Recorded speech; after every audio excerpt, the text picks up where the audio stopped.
ধুর ব্যাং, সে তো এখনো আসলো না, কখন আসবে কে জানে। বৌমা, কি ব্যাপার, খাবে না নাকি? কি হয়েছে তোমার, মন খারাপ করে বসে আছো এখানে? মা, বলছি কি আপনি আপনার খোকাকে বলেছিলেন তো ভালো করে ঠিকানাটা লিখে পাঠাতে? কাকে ঠিকানা পাঠাবো? সেই সকাল গড়িয়ে সন্ধে হতে চললো, এত কিছু রান্না বান্না করলাম, কই হ্যাপি নিউ ইয়ার তো আসলো না। আরে নিউ ইয়ার মানে নতুন বছর, নতুন বছর জানুয়ারি মাসের প্রথম দিন, তাই নতুন বছর, সেটাকে বলে হ্যাপি নিউ ইয়ার। আমাদের এই শহরে হ্যাপি নিউ ইয়ার পার্টি হয়, হ্যাপি নিউ ইয়ার সেলিব্রেশন হয়, সবাই নাচ গান করে, কেক কাটে, নানান আনন্দ করে।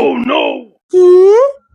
নিউ ইয়ারের আসার অপেক্ষায় না খেয়ে ঠাই মেরে বসে আছে এখানে, দেখ পাগলি। এই, তাড়াতাড়ি আয়, খাবি।